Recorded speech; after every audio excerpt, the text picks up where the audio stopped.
உலகத் தமிழ் உறவுகளுக்கு வணக்கம். தளத்தில் இன்று நம்முடன் இணைந்திருப்பவர் மூத்த ஊடகவியாளர் திரு நேரு குணரத்னம் அவர்கள். வணக்கம். வணக்கம். எப்படி இருக்கீங்க? இருக்கிறோம், நலமாக இருக்கிறோம். தலைவர் மேதகு பிரபாகரன் அவர்கள் அது 2008 இறுதியா அவர் நிகழ்த்திய அந்த மாவீரர் உரையில நிறைய விஷயங்களை குறிப்பிட்டு பேசியிருந்தார். குறிப்பா நம்ம டிகோட் பண்ற மாதிரி நிறைய விஷயங்கள் நம்ம எல்லாரும் பார்க்க முடிஞ்சுச்சு. ஒவ்வொரு உரையிலையுமே அவர் நிறைய விஷயங்களை டிகோட் பண்ற மாதிரி பின்னாடி அவருக்கு பின்னாடி இருக்கிற அந்த ஒரு அமைப்புல நம்ம புரிஞ்சுக்கிற மாதிரி நிறைய விஷயங்கள் இருக்கும். அதுல குறிப்பா பாத்தீங்கன்னா 3 புலிக்கொடிகள் இருந்தது. அதிலும் பாத்தீங்கன்னா அந்த வரியோட அந்த வரி விடுப்பு இருக்குல்ல, அந்த வரிகிட்ட அதுவும் நெட்டுக்கா வச்சிருந்தாங்க. அது மட்டும் இல்லாம அந்த ஈழத்தோட வரைபடத்துல ஒரு அம்புக்குறி உள்ள வர்ற மாதிரியான ஒரு விஷயம், அம்போட முனை உள்ள வர்ற மாதிரியான ஒரு விஷயங்களும் குறிப்பிட்டிருந்தாங்க. இதுக்கெல்லாம் என்ன அர்த்தம்? அதாவது அவருடைய மாவீரர் உரை. இந்த மாவீரர் உரை என்பது வருடத்தில் ஒரு முறை அவர் ஆற்றக்கூடிய இந்த உரை. இதில் ஒரு சிறப்பு இருக்கிறதுன்னு சொன்னால், இந்த உரைக்கு ஒரு முக்கியத்துவம் இருக்கிறது என்று சொன்னால், கொழும்பில் இருக்கக்கூடிய அனைத்து தூதரங்களும் ஆவலுடன் காத்திருப்பார்கள். உலகளாவிய ஊடகங்கள் அந்த உரைக்காக காத்திருக்கும். உலக தமிழினம், ஈழத்தமிழினம் என்றில்ல, உலக தமிழினம் என்றால் உலக தமிழினம் ஒரு புள்ளியில் இணைந்ததாக இந்த விடுதலை வரலாறு தான் விரிந்தது. அது கண்டிப்பா. மலேசியாவில் இருக்கக்கூடிய தமிழர்களாக இருக்கலாம், தென்னாப்பிரிக்காவில் இருக்கக்கூடிய தமிழர்களாக இருக்கலாம், கரிபியன் தீவுகளில் நகர்த்தப்பட்ட தமிழர்களாக இருக்கலாம். இந்த அதாவது இரண்டு வகை தமிழர் இருக்கிறார்கள். ஒன்று புலம்பெயர்ந்தவர்கள், இன்னொன்று புலம்பெயர்க்கப்பட்டவர்கள். அதாவது இந்த பிரித்தானிய ஆக்கிரம ஆட்சி காலத்தில் பெரும்பான்மையான தமிழர்கள் தாய் தமிழகத்திலிருந்து அஹ், இடம்பெயர்க்கப்பட்டிருக்கிறார்கள். இவர்கள் தாங்கள் இடம்பெயர்க்கப்பட்ட நாடுகளில் பல சவால்களை இன்று எதிர்கொண்டு கொண்டு இருக்கக்கூடிய தமிழர்கள் தான். இவர்கள் அனைவரும் ஒரு புள்ளியில் இணைந்த காலம் இந்த ஈழ விடுதலை வரலாறு தான். அனைவரும் ஒரு ஒரு ஒளி விளக்கை பார்த்தார்கள். நாங்கள் ஒரு புள்ளியில் தமிழர்களாக இணைய வேண்டும். நாங்கள் எங்கு உலகப்பந்தில் எங்கிருந்தாலும் இந்த சவால்களை கடந்து செல்வதற்கான ஒரு பொருள் நெறிமுறைக்குள் வந்தாக வேண்டும் என்று. ஏன்னா நான் இவர்கள் அனைவரையும் சந்தித்திருக்கிறேன். கண்டிப்பா. தென்னாப்பிரிக்காவில் இருக்கக்கூடிய தமிழர்களை சந்தித்திருக்கிறேன். கரிபியன் தீவுல என்னால் இவர்கள் பல்வேறு என்ன நான் தென்னாப்பிரிக்காவிலேயே அவர்களை சென்று சந்தித்திருக்கிறேன். நான் 2 ஆண்டுகள் அங்கு இருந்திருக்கிறேன். அதாவது தென்னாப்பிரிக்க விடுதலைக்கு முன்னரே. ஆகவே இந்த தமிழர்கள் அனைவரையும் இணைந்த ஒரு புள்ளியாக ஆகவே உலகளாவிய தமிழினம் ஒரு அந்த உரையில் தங்களுக்கான செய்திக்காக காத்திருந்தது. அதுக்கான முக்கியத்துவம் என்ன சொன்னால், அவர் பல விடயங்களை அவர் ஒரு ஒரு விடயத்தை முதன்மைப்படுத்துவார். சொல்லுக்கு முதல் செயல் இருந்தாக வேண்டும் என்பது. இது நாங்கள் பல தலைமைகளில் என்று உலகளாவிய நாடுகளில் இருக்கக்கூடிய தலைமைகள் எதிர்பார்க்கின்ற ஒரு பெரிய சவால். ஏன்னால் நிறைய பேசுகிறார்கள், மிக குறைவாக செய்கிறார்கள். அவை சொல்லுக்கு முதல் செயல் இருந்தாக வேண்டும் என்ற அடிப்படையில் இதை வகுத்துக் கொள்கிறார்.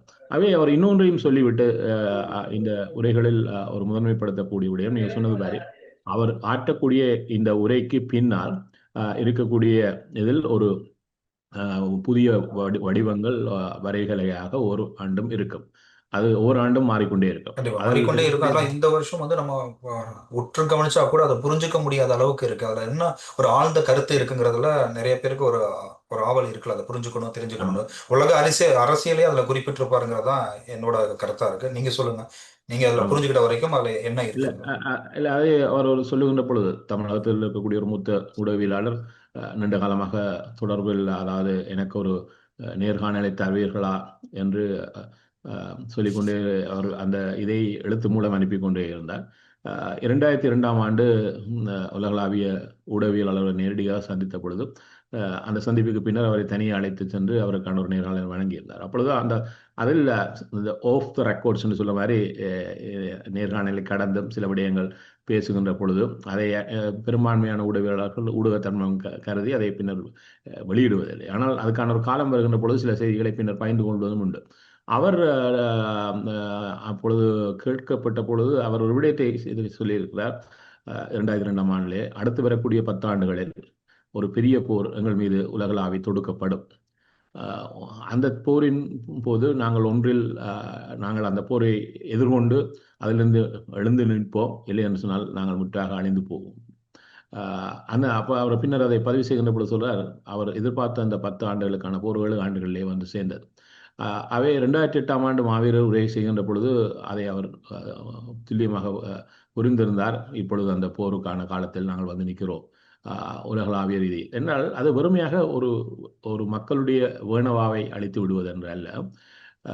இவ்வாறு தங்களுடைய உரிமைகளுக்காக போராடக்கூடிய இனங்கள் உலகளாவிய ரீதியில் இருக்கின்றன.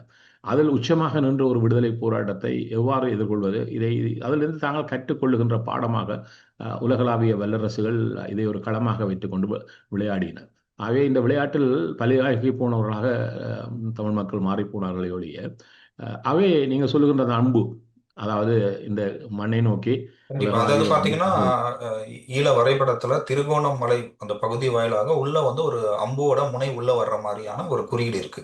ஸோ அதுக்கான ம். விளக்கம் என்ன? அர்த்தம் என்ன? அதுதான் சொன்னேனே, அவர் சொல்லியிருக்கிறார் 10 ஆண்டுகளில் ஒரு போர் உலகளாவிய ரீதியில் இது திணிக்கப்படும். அந்த போர் ஈழத்த தேசத்தை நோக்கி வந்து கொண்டிருக்கிறது. அந்த ம். போருக்கு நாங்கள் முகம் கொடுக்க வேண்டிய கட்டத்தில் வந்திருக்கிறோம் என்பதுதான் அந்த 2002 அவர் அவருடைய பேச்சுகளில் பல விடயங்களை அதில் சார்ந்து சுட்டி காட்டுகிறார். அப்ப நாங்கள் எதற்காக இதை செய்து கொண்டுள்ளோம், ஆகவே இந்த போரை செய்பவர்களுக்கு பல செய்திகளை அந்த உரை சொல்லி நின்றது.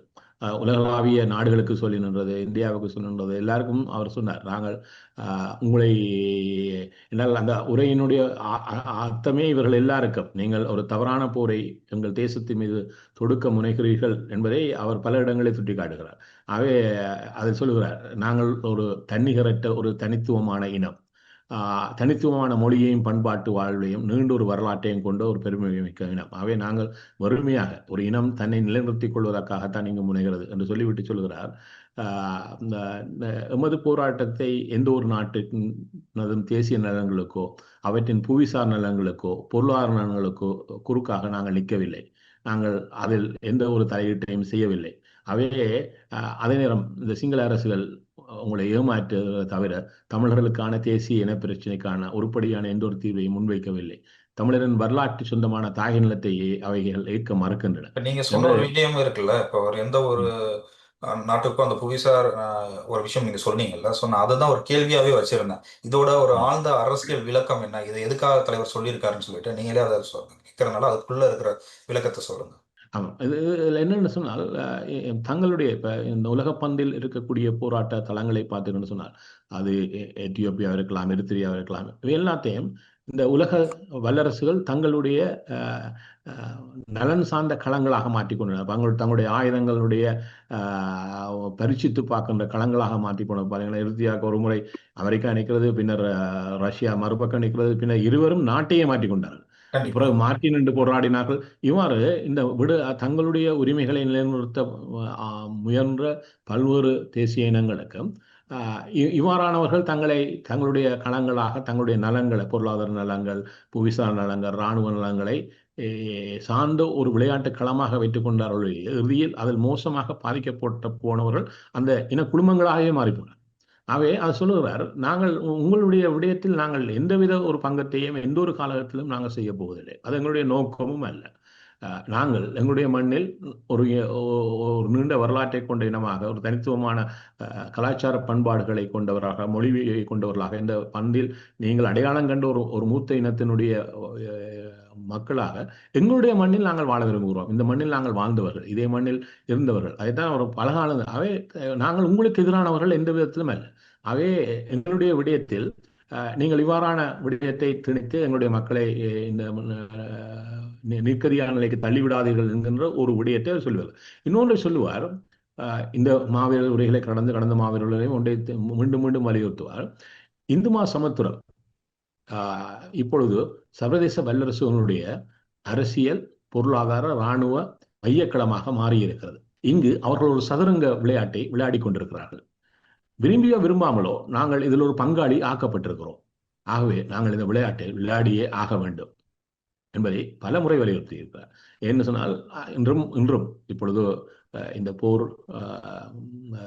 மௌனிக்கப்பட்டு 16 ஆண்டுகளை கடந்ததன் பின்னரும் கூட இதே நிலை தொடர்கிறது, இனிமேலும் தொடரப்போகிறது. என்றால் உலகளாவிய இருந்த இந்த இப்பொழுது இந்து மகாசமுத்திரத்திலே குவிந்திருக்கிறது என்றால் சீனாவுடைய வளர்ச்சியை மையப்படுத்தியதாக அங்குதான் அனைவரும் தங்களுடைய நிலையை பொதித்திருக்கிறார்கள். அவை இதை அவர் பலமுறை வலியுறுத்துகிறார். தமிழ் மக்களுக்கு ஒரு செய்தியை சொல்லுகிறார், இவ்வாறான ஒரு உயரிய நிலைக்கு நாங்கள் வந்து நிற்கிறோம். இதை எதிர்கொள்ள வேண்டிய நிலையில் இதில் ஒரு பங்காளியாக, பார்வையாளர்களாக மட்டுமல்ல பங்காளியாக இருந்தால்தான் நாங்கள் இந்த பூமி பந்தில் என்றால் இதில் தங்களுடைய என்றால் இலங்கை தீவு ஒரு மையக்களமாக இந்த இந்து மகாசமுத்திரத்தில் இருக்கிறது. அவை அனைவருடைய பார்வையும் இங்கு பொதிந்து இருக்கிறது. இதுக்குள் தான் நாங்கள் எங்களுடைய உரிமைக்காகவும் எங்களுடைய மண்ணின் இருப்புக்காகவும் நாங்கள் பயணித்துக் கொண்டிருக்கிறோம். ஆகவே இவர்களை கடந்து இங்கு தனித்துவமாக நாங்கள் நகர்ந்து விட முடியாது. ஆகவே இதை நாங்கள் முழுமையாக புரிந்து கொள்ள வேண்டும். ஆகவே இந்த விடயத்தில் பயணிப்பதற்கான ஒரு உயிரிய நிலையை நோக்கி நாங்கள் பயணிக்க வேண்டும் என்கின்ற ஒரு செய்தியை உலகளாவிய தமிழ் மக்களுக்கு சொல்லிக் கொண்டிருக்கிறார். என்றால் அந்த புரிதலை நோக்கிய ஒரு பயணம் என்பது இலகுவானதல்ல. என்றால் இவ்வாறானவர்கள் ஒரு பெரிய படையணியை, வெளிவாரத்துறை, புலனாய்வுத்துறை என்ற பெரிய படையணிகளை கொண்டவர்கள். இந்த படையணி அது பெரும் எண்ணிக்கையிலான படையணியை கொண்டவர்கள். ஆகவே இவர்களுடன் இடையே லாவகமாக எங்களுடைய இலக்கை நோக்கி அவர்களுக்கான புரிதலுடன் நாங்கள் அழைத்து செல்வது என்பது ஒரு சவால் நிலைக்கு வந்திருக்கிறது. இதிலும் ஒரு சவால் நிலை வந்தது 2001 நடைபெற்ற அமெரிக்காவினுடைய இரட்டை கோபுர தாக்குதல் என்பது இந்த களங்களையே நிறைய மாற்றிவிட்டது. கண்டிப்பா. அவை இந்த மாற்றி விட்டிருக்கக்கூடிய களங்களில் நாங்கள் பயணிக்கக்கூடிய ஒரு புதிய சிந்தனைகள், புதிய நோக்குகள், புதிய வடிவங்களை சிந்திக்க வேண்டிய கட்டாயத்தில் இருக்கிறோம். எங்களை அதாவது இலகுவாக சொல்வதுன்னு சொன்னால் தமிழர் தாயகத்தில் ஒரு மூத்த சிந்தனையாளராக இருந்தவர், முன்னார் ஈரோஸ் அமைப்பினுடைய தலைவராகவும் பின்னர் விடுதலை புலிகளின் மூத்த உறுப்பினராகவும் இருந்த கவே பாலகுமாரன் அவர்கள். அவர் ஒன்றை குறிப்பிடுகிறார். அவருடைய 50வது அகவை பூர்த்தி நாளில் ஒரு கட்டுரை வடிவத்தில் சொல்லுகிறார், தனக்கு இவர் ஒரு இமாலய வியப்பாக இருக்கிறார். இவருடைய சிந்தனையினுடைய அந்த விரிவாக்கம், அந்த பரந்துபட்ட பார்வை, பல ஆண்டுகளை முன்னோக்கி பார்க்கக்கூடிய பார்வை, அதை துல்லியமாக கணிக்கக்கூடிய சிந்தனை, அந்த அதாவது தமிழருடைய பாறைய பண்டைய வரலாறுகளை இதில் நினைக்கக்கூடிய பார்வை, அதாவது ஒரு சிந்தனை இல்லாமல் இவரை புரிதலுக்கு உட்படுத்துவதற்கு நான் பல வழிகளில் பயணித்துமே அந்த இலக்கை என்னால் இதுவரை எட்ட முடியாமல் இருக்கு. அவ்வளவு மூத்த சிந்தனையாளர், உலகளாவிய மாற்றங்களை மிக முழுமையாக உள்ளே கிரகிக்கக்கூடியவர். அவர் இவ்வாறு வைக்கிறார், எனக்கு எல்லாம் ஒரு இமாலய வியப்பா இருக்கின்ற பல விடயங்களை தொட்டு செல்கிறார். அப்பொழுது அதே போன்றுதான் இவருடைய இந்த சிந்தனையில் இந்த மாற்றங்களுக்கு எவ்வாறான முன்னெடுப்புகளை என்ன ஒரு தனிமனிதனாக செய்யக்கூடியதல்ல, இது ஒரு கூட்டு முயற்சி. ஏனையவர்கள் அவ்வாறான சிந்தனையை உள்வாங்கி பயணித்தாக வேண்டும். அந்த பயணம்தான் ஒரு இனத்தை, ஒரு தேசிய இனத்தை தன்னுடைய வழியில் இட்டு செல்லும். ஆகவே இந்த பார்வை என்பது உலகத்தினுடைய மாற்றம் வேகமாக நடைபெறுவது இன்றைய சூழலில். ஆகவே அந்த மாற்றத்துக்கு அவர் நின்று கொண்டிருக்கக்கூடிய காலத்தில் சொல்லுகிறார், இதை புரிந்து கொள்ளுங்கள். இவற்றை இந்த புரிதலை அவர் ஒரு சின்ன சின்ன கோடுகளாக, ஆனால் அந்த கோட்டுகள் நீங்க சொன்னது வரை டீகோட் பண்ண வழிகிட்டால் அப்படியே நிறைய விஷயங்கள் அதான் நிறைய ஒழிஞ்சிட்டு இருக்கு. அவர் வந்து நிறைய விஷயங்களை சொல்லியிருந்தார். ஸோ அதுல வந்து பாத்தீங்கன்னா ராணுவம் வெற்றி கனவோட வாழ்கிறது அப்படிங்கிற ஒரு விஷயத்தையும் சொல்லியிருக்காரு. சிங்களத்தின் கனவுகள் நிச்சயம் கலையும் அப்படின்னு ரொம்ப நிதர்சனமா சொல்லியிருந்தார். நிச்சயமா உறுதியா சொல்லியிருந்தாரு. ஸோ இவ்வளவு உறுதியா எப்படி தலைவரால் அதை சொல்ல முடிஞ்சிச்சு? பட் அந்த கனவு வந்து இன்னும் தகரலையே, இன்னும் அந்த கனவு அவங்களுக்கு நினைவான மாதிரி தானே இருக்கு. எப்படி தலைவர் இதை உறுதியா சொன்னாரு? இல்லை, அது இப்போ நீங்கள் சொன்னது போல தான். என்னென்னு சொன்னால், இப்போ ஒரு போர் எவ்வாறான சிதைவுகளை கொண்டு வந்து சேர்க்கும், இந்த புரிதல் இப்பொழுது இதை சாதாரணமாக சிந்திக்கக்கூடிய ஆற்றல் உள்ளவர்கள் கூட அது புரிவதில்லை. ஒரு முறை ஒரு சிங்கள தேசத்தில் இருக்கக்கூடிய ஒரு மூத்தவர், நிறைய உச்சங்களை தொட்டவர், ஒரு முறை என்ன பேசுகின்ற பொழுது சொன்னார், இந்த கொழும்புல இருக்கக்கூடிய தலைவர்களை கொண்டு போய் மயன்மாரில், அதாவது இன்றைக்கு இருக்கக்கூடிய முன்னாள் பர்மா என்று சொல்லக்கூடிய இன்றைக்கு மயன்மாரில் சொன்னார், அங்கு கொண்டு சென்று இவர்கள் ஒரு நாள் இறக்கி விட வேண்டும். அங்கு இவ்வாறான முரண்களினூடாக வெளிப்பட்ட வெளிப்பாடு அந்த தேசத்தை எவ்வளவு தூரம் இழுத்து இருக்கிறது, அதை புரிந்து கொண்டால் இவர்கள் இவ்வாறான ஒரு முட்டாள்தனத்தை செய்ய மாட்டார்கள். ஒரு புரிதலுக்கு வருவார்கள்.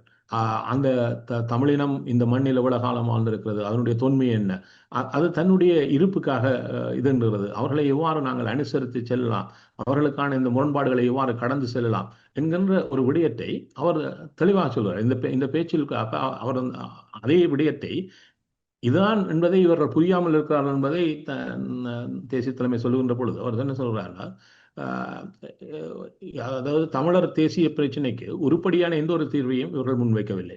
இது தமிழர்களுக்கு சொந்தமான தாயக நிலத்தை இவர்கள் தொடர்ந்து ஏற்க மறுக்கிறார்கள் என்று சொல்லிவிட்டு அவர் இன்னொன்னையும் சொல்லி தருகிறார். இந்த விடயம் சம்பந்தமாக சிங்கள சமூகத்தில் இருக்கிறவர்கள் எவ்வாறான நிலையில் வாழ்ந்து கொண்டிருக்கிறார்கள் என்பதை அவர் சொல்லுகின்ற பொழுது சொல்றார், சிங்களத்தின் அரசியல்வாதிகள் இருந்து ஆன்மீகவாதிகள் வரை, பத்திரிகையாளரிலிருந்து பாமர மக்கள் வரை இந்த மக்களுக்கான விடயங்களை நாங்கள் கரிசனை கொள்ள வேண்டும், அவர்களுடன் இணைந்து பயணிக்க வேண்டும், அவர்களுக்கானவற்றை நாங்கள் அங்கீகரிக்க வேண்டும் என்பதை இன்று வரை இப்பொழுது இன்று 2025 கூட ஒருத்தரும் வெளியே வந்து வெளிப்படையாக ஒரு சிங்கள அரசியல்வாதி இல்லை நாங்கள் செய்தது முழுமையான தவறு, ஆகவே இதற்காக நாங்கள் அவரோட மன்னிப்பு கோர வேண்டும், இதற்கான ஒரு மாற்றத்தை நாங்கள் வெளிப்படுத்த வேண்டும் என்பதை அரசியல்வாதிலிருந்து ஆன்மீகவாதிகள் வரையும் இன்று பேசுகிறார்கள் இல்லை. கண்டிப்பா. பத்திரிகையாளர்கள் கூட வெளிப்படையாக எழுதுவதற்கு தயங்குகிறார்கள். ஏனால் அவ்வாறான ஒரு சூழலில் எழுதுற அவர்கள் ஒரு என்ன சில பேர் கூட வந்து ஒரு உண்மையை திரிச்சு வேற மாதிரி தானே எழுதியிருக்காங்க. ஒரு ராணுவ தளபதி எழுதின புத்தகங்கள் கூட பாத்தீங்கன்னா என்ன சொல்றது, முற்றிலும் பொய்யாக தானே இருக்கு. நிச்சயமாக அதான் சொன்னேனே, இந்த ஜதார்த்த சூழலை இந்த 2025 கூட புரியாதவர்களாகத்தான் இவர்கள் இருந்து கொண்டிருக்கிறார்கள். ஒரு சின்ன உதாரணம் சொல்கிறேன். இவ்வாறான ஒரு சூழல் ஒரு இனம் கனடாவில் இருக்கக்கூடிய அதாவது பூர்வீக குடிகள், இந்த மண்ணினுடைய மக்கள், இந்த பூர்வீக குடி மக்கள் ஒரு 200 ஆண்டுகளாக இந்த மண்ணில் மோசமாக பந்தாடப்பட்டிருக்கு.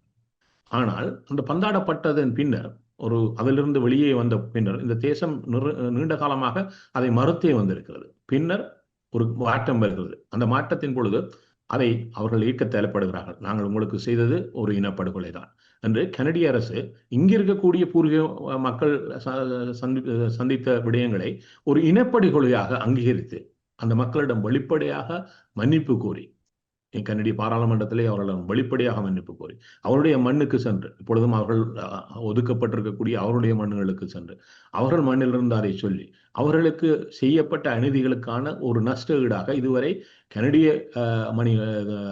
பணத்திலேயே 24 பில்லியன் டாலர்களை இதுவரை இழப்பீடாக வழங்கியிருக்கிறார்கள். இதில் கத்தோலிக்க திருச்சபையும் சம்பந்தப்பட்டிருக்கிறது. ஆகவே அவர்கள் சென்று பேசினார்கள், வத்திக்கானில் சென்று பாப்பரசுடன் பேசினார்கள், நீங்கள் இந்த தவறை செய்திருக்கிறீர்கள். அதை அவர் ஏற்றுக்கொண்டார். சொன்னார், எங்களுக்கு அந்த மன்னிப்பை கூறாதீர்கள், எங்களிடம் மக்களிடம் வந்து சொல்லுங்கள் என்றார். அப்பொழுது பாப்பரசர் கனடாவுக்கு வந்து அவருடைய மண்ணுக்கு சென்று அவருடைய மண்ணில் வைத்து அவர்களுக்கு இழைக்கப்பட்ட திருச்சபை சார்ந்து இழைக்கப்பட்ட கொடுமைகளுக்காக அவர் வெளிப்படையாக மன்னிப்பு கூறினார். பாருங்கள், இதுதான் மாற்றம். நீங்கள் தவறுகளின் ஊடாக பயணித்துக் கொண்டிருக்கக்கூடிய ஒரு இடத்தில் அந்த தேச மக்களில் அதை அவர் 2008ஆம் ஆண்டு சொல்லுகிறார். இந்த மாவீரருரை சிங்கள அரசியல்வாதிகளிலிருந்து ஆன்மீகவாதிகள் வரை, பத்திரிகையாளரிலிருந்து பாமர மக்கள் வரை அதே மாதிரி நிறைய விஷயத்த அவர் டீகோட் பண்ணி பேசியிருக்காரு. தனித்து நின்று தகர்த்த பல விடயங்களை பற்றி கூட சொல்லியிருக்காரு. சர்வதேச சதி முதல் உள்ளக சதி வரைக்கும் நிறைய சொல்லி டீகோட் பண்ணி பேசியிருந்தார் இந்த இறுதி உரையில. அதை பத்தி உங்களுடைய கருத்து? அதாவது சர்வதேச சதிகளில் எவ்வாறான ஒரு உருவம் உருவாக்கப்பட்டதுன்னு சொன்னால் இது பல விதங்கள் வருது. சில நேரம் அரசியல் சார்ந்து அது ஒரு சவாலாக மாறுகிறது, சில நேரம் அது பொருளாதார சவால். ஆனால் இந்த இடத்தில் வந்து சேர்ந்தது ஒரு இராணுவ சவால். இராணுவ சவால் எவ்வாறு வருகிறோம்னு சொன்னால், நான் சொன்னது போல பல்வேறு தேசங்களில் இவர்கள் தங்களுடைய விளையாட்டு களங்களாக பயன்படுத்தியிருக்கிறார்கள். இப்பொழுது முதல் தடவையாக பார்க்கிறாங்க, ஒரு தேசிய இனம் தன்னுடைய இருப்புக்காக போராடி நிமிர்ந்து உச்சமாக பயணித்த களமாக அவர்கள் ஈழ விடுதலையை பார்க்கிறார்கள். அது அனைவருடைய பார்வையிலும் அதுதான் இருக்கிறது. ஆகவே இவர்கள் பின்புலத்தில் இந்த இராணுவம் சார்ந்த எவ்வாறு சிந்திக்கிறேன்னு சொன்னால், எவ்வாறு இவர்கள் தனித்து நின்று தங்களுடைய ஒரு இருப்பை இவ்வளவு தூரம் எடுத்து வந்திருக்கிறார்கள். ஆகவே இது இவ்வாறான சவால் ஏனைய இடங்களில் வந்தால் அதை எவ்வாறு எதிர்கொள்வது, ஆகவே இங்கு விளையாடி பார்ப்போம். இங்கு இதை எவ்வாறு கட்டுக்குள் கொண்டு வர முடியுமார்கள். இதில் அந்த மக்களுடைய விருப்பு என்ன, அந்த மக்களுடைய அபிலாசைகள் என்ன, எதற்காக அவர்கள் இவ்வளவு இழப்பை சந்தித்திருக்கிறார்கள் என்பதை பற்றி எல்லாம் இவர்கள் சிந்திப்பதில்லை. இந்த களத்தை தங்களுக்கு ஒரு வாய்ப்பான களமாக வந்து செய்துவிட்டு அப்பொழுது பின்புலத்தை சொல்லுவார்கள், இந்த போர் முடிவுக்கு வந்தால் நாங்கள் விரும்பியதை நிச்சயம் செய்து தருவோம் என்பதை இன்னொரு 4 தமிழருக்கு இதுதான் இந்த உள்ள வசதிகள் என்று சொல்லக்கூடிய சொல்லிவிட்டால் அவர்களும் சேர்ந்து ஒத்துழைப்பார்கள். பின்னர் பார்த்தீர்கள் அதை என்று பலரும் பேசுகிறார்கள். இவர் சொன்னார்கள் இன்று வரை, அது அமெரிக்காவிலிருந்து அனைவரும் அவரை சொன்னார்கள், ஆனால் எதையும் இன்று வரை செய்யவில்லை, அவர்கள் இலகுவாக அதிலிருந்து விலகி போய்விட்டார்கள் என்பதை சம்பந்தப்பட்டவர்கள் என்று பேசுகின்ற சூழ்நிலையை பார்க்கிறோம். ஆனால் இதை அன்றே சொல்லுகிறார், இவ்வாறுதான் எங்களுக்கு இருக்கக்கூடியவர்களுடைய புரிதல் குறைவுகளும் உலகளாவிய ரீதியில் இவ்வாறான நகர்வுகளுடைய மைய புள்ளிகளையும் சரியாக அடையாளம் கண்டு எதிர்கொள்வதற்கு பல வழிகள் இருக்கிறது. இப்பொழுது இந்த சமாதான பேச்சு காலத்தில் ஒரு பேச்சுவார்த்தையின் ஒரு அங்கமாக நானும் பயணித்த காலத்தில் சொல்கிறேன், தமிழகத்திலிருந்து சென்று இருக்கக்கூடிய ஒரு தலைவர் கேட்கிறார் அவரிடம், இப்பொழுதும் அரசியல் வானில் இருக்கக்கூடிய ஒருவர் தான் கேட்கிறார், நீங்கள் இந்த போரை எவ்வாறு பார்க்கிறீர்கள், இந்த முயற்சிகளை சமாதான முயற்சிகளை எவ்வாறு பார்க்கிறீர்கள் என்ற பொழுது சொன்னார், அமெரிக்காவுடைய அன்பு முகம் நோர்வே, அமெரிக்காவுடைய கோரமுகம் இஸ்ரேல், இந்த இதுடன் அவர் நிறுத்தி கொண்டார். இவர் அதை என்னால் அவருடைய டீகோட் இவ்வாறு தான் இருக்கும். 2 வரிகளில் தெளிவாக சொல்லுவார், நீங்கள் ஆழமாக சிந்திக்க தெரிந்தால் அதில் இருக்கும். நான் நோர்வேக்கு சென்று இறங்கிவிட்டேன். எங்களை அழைத்து என்னையும் ஒரு சகோதரி இங்கிலாந்து வரை நாங்கள் முதலே சென்று விட்டோம். எங்களை அழைத்து செல்வதற்காக நோர்வேயினுடைய வெளிவாரத்துறையிலிருந்து ஒருவர் வந்து அழைத்து செல்கிறார். ஒரு பெண்மணி அழைத்து செல்கிறார். அவருடன் அந்த உரையாடல் இரு பெண்களுக்கும் இடையே நடைபெறுவது, அதில் இருக்கக்கூடிய மொழி இதே மிகவும் பரிச்சயப்பட்டதாக இருந்தது. அப்பொழுது நான் கேட்டேன், திடீரென அவரிடம் கேட்டேன், நீங்கள் அமெரிக்காவில் எங்கு என்று. அவர் சற்று யோசித்து விட்டார். அப்பொழுது நான் சொன்னேன், அருகில் தான் இருக்கிறேன் என்றது. பின்னர் கொஞ்சம் ஆசுவாசப்பட்டு சொன்னார், அமெரிக்காவில் இருக்கக்கூடிய ஒரு மாநிலத்தை சொல்லி அங்குதான் என்றார். நான் ஏன்னா அது அருகில் இருப்பதனால் தான் அது பழக்கமான மொழியாக இருக்கிறது விட்டுவிட்டேன். பிறகு கொஞ்ச நேரம் உரையாடலின் பின்னர் திருப்பி இடையே கேட்டேன், எவ்வளவு காலம் நோர்வேயில் இருக்கின்ற? 2 ஆண்டுகள் என்றார். இப்பொழுது பாருங்கள், 2 ஆண்டுகள் தான் நோர்வேயில் இருக்கிறார், அமெரிக்காவை சேர்ந்தவர். ஆனால் அமெரிக்காவுடைய வெளிவாரத்துறை சார்ந்த இந்த சமாதான முயற்சிகளை முக்கிய பங்கு வகித்துக் கொண்டிருக்கிறார். அப்பொழுது நோர்வே இதில் இருக்கிறதா, பின் அமெரிக்கா இருப்பது புரியும். இதை அவர் ஒரு வழியில் சொல்லுகிறார். அமெரிக்காவுடைய அன்பு முகம் நோர்வே. அவருடைய என்ன சொல்ல வருகிறார்? இந்த சமாதான முயற்சிக்கு பின்னால் அமெரிக்கா ஒரு பெரிய வகைவாதத்தை செய்து கொண்டிருக்கிறது. இது நம்மவர்களுக்கும் புரியுமா, இனர்களுக்கும் புரியுமா தெரியாது. ஆனால் அங்கிருந்து கொண்டு இவர்கள் என்ன செய்கிறார்கள், என்ன முயற்சியில் இருக்கிறார்கள், அவை சில முயற்சியில் இருந்த பொழுது சொல்லுகிறார் எனக்கு என்னென்ன வடிவத்தில் மட்டுமே இதை கையாள சொல்லி. அப்ப அதை கையாள சொன்னது பலருக்கும் அது புரியவில்லை. நான் அப்பொழுது நான் இறங்கினுடனே செலுத்திக் கொண்டிருக்கேன். நாங்கள் என்ன களத்தில் இருக்கிறோம், இதை எவ்வாறு நாங்கள் கையாள வேண்டும் என்பதற்கான ஒரு மறைமுக அறிவுறுத்தலை அவர் முன்னே சொல்லுகிறார். அது அவர் எண்ணத்தை சொல்லுவதனுடைய விரிவாக்கத்தை நான் கண்ணோடாக பார்த்து கொண்டிருக்கிறேன் அங்கே.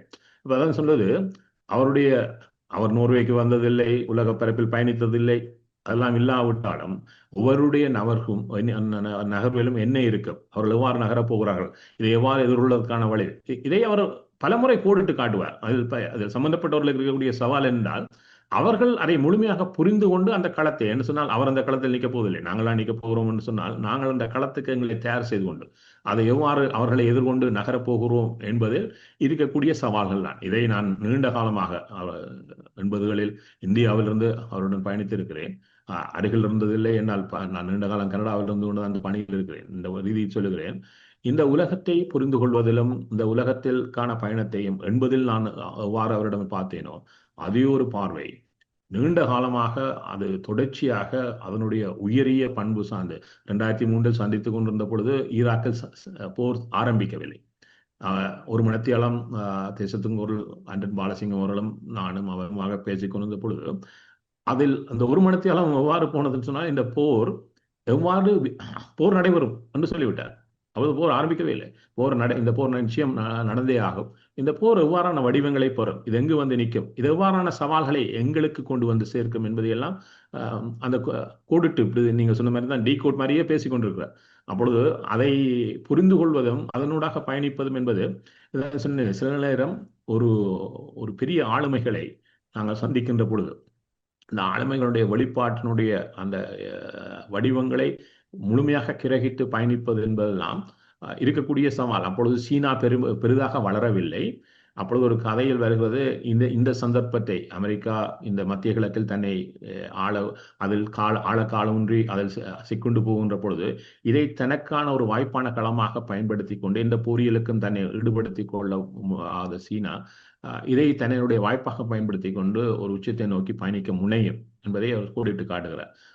அது கணிசமான முன்னேற்றத்தையும் காணும் என்பதை. பின்னர் நான் இது நடைபெற்ற ஒரு குறிப்பிட்ட காலத்தின் பின்னர் சீனாவுடைய ஆங்கில இதை பார்த்து கொண்டிருந்தேன். அதில் அவர்கள் போடக்கூடிய இந்த விவரண சித்திரங்களில் அவ்வாறொன்றை போட்டுகிறார்கள். அமெரிக்க கழகு கந்தறிந்து போய் கிடக்கிறது, எல்லாம் சிதைந்து கிடக்கிறது, முன்னால் இருக்கக்கூடிய விடயங்கள், அதில் இருக்கக்கூடிய மரத்தில் அந்த கழகு இறகுகள் எல்லாம் சொரிந்து இருக்கிறது, பின்னால் ஒரு ஒளிவட்டமாக ஒன்று நிமிர்கிறது, அது சீனா எழுதப்பட்டிருக்கிறது. அவர் எதை சொன்னாரோ அதே படத்தை சீனாவில் இருக்கக்கூடிய அரச பிரதான ஆங்கில பத்திரிகை விவரண சித்திரமாக போட்டிருந்தது. அப்படிதான் செலுத்திக் கொண்டிருந்தேன்.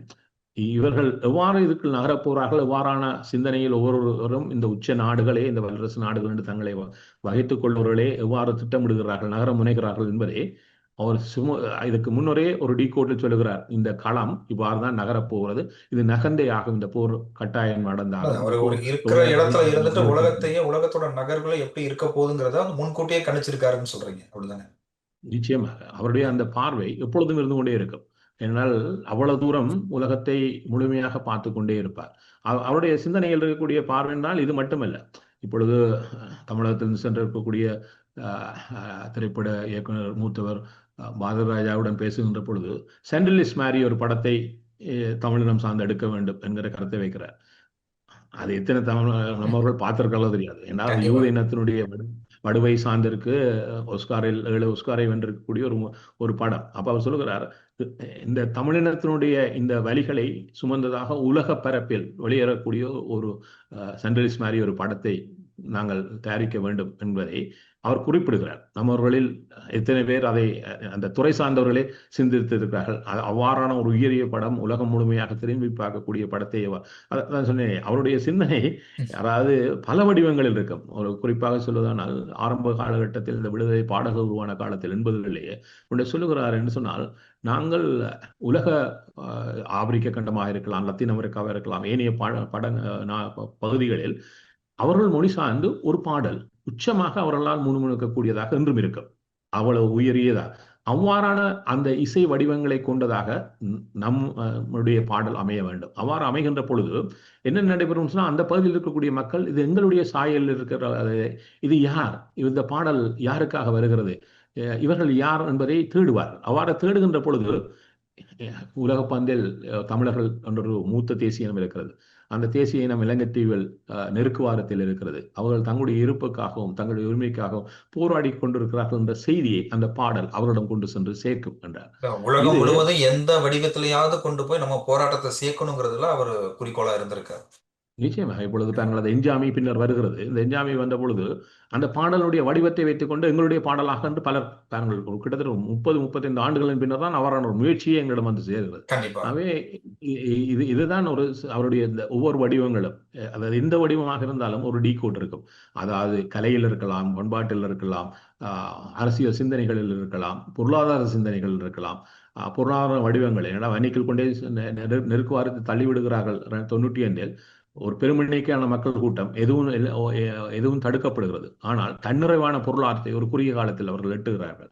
அங்கிருந்து ஏற்றுமதி பொருளாதாரத்தை நோக்கி நகர்கிறார்கள். ஒரு நாளில் 20 லோரிகள் விவசாய மேலதிகமான பொருட்களுடன் எல்லை கடந்து செல்லுகின்றன விற்பனைக்காக. இந்த ஒரு இடம் எவ்வாறு வந்து சேர்ந்தது என்று பார்த்தால் அதெல்லாம் இந்த பொருளாதார சிந்தனைகளுடைய வடிவம் தான். ஆகவே அவர்கள் இதில் பெருமளவில் அரசியல் சார்ந்தே மாவீரர்களில் பேசிக்கொண்டாலும் சிந்தனை வடிவங்களும் செயற்பாட்டு வடிவங்களும், ஏன்னா 28 துறைகளை ஒரு நிழலரசின் கீழ் கட்டி எழுப்பினார். அதில் இன்று உலகம் பேசிக் கொண்டிருக்கக்கூடிய காலநிலை மாற்றத்தையும் மையப்படுத்தியதாக அது அமைந்தது.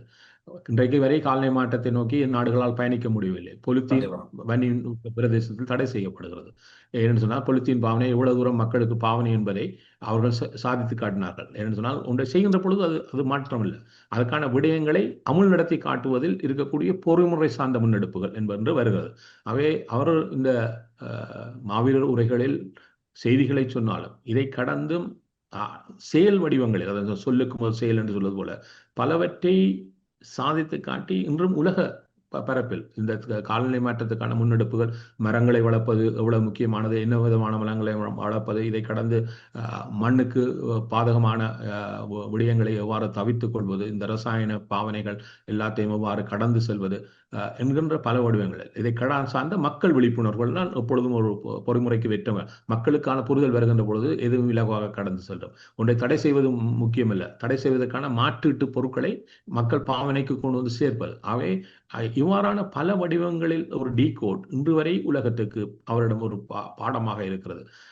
இந்த உலகம் எதிர்கொண்டு நகர்கின்ற விடயங்களில் எல்லாம் அவரிடம் கற்றுக்கொள்வதற்கு நிறையவே இருக்கிறது. கண்டிப்பா இந்த 2008 மாவீரர் உரையில அவர் பேசின சில விஷயங்களை நம்ம கொஞ்சம் டிகோட் பண்ணி பேசலாம். அதுல வந்து பாத்தீங்கன்னா 2008 மாவீரர் உரையில கடைசி அவர் பேசினதுல பாத்தீங்கன்னா, அதாவது இந்த சமாதானத்துக்கு வந்து புலிகள் இயக்கம் வந்து தயாரா இருக்கு, மக்களுக்காக சமாதானத்துக்காக சமாதானப்படுத்திக்கிறதுக்கு இயக்கம் தயாரா இருக்கு அப்படிங்கிற மாதிரியான ஒரு விஷயத்த சொல்லியிருந்தாரு.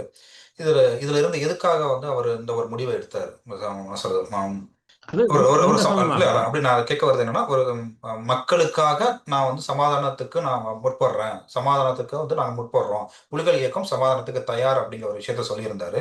அதே மாதிரி பாத்தீங்கன்னா அந்த இறுதி யுத்தத்துல பாத்தீங்கன்னா வெள்ளை கொடியை எடுத்துட்டு போய் அதாவது சரணடைகிறதுக்காக போயிருந்தாங்க. இந்த முடிவை யார் எடுத்தது? தலைவர் வந்து சமாதானத்துக்கு தயாருங்கிற மாதிரி பேசியிருந்தாரு.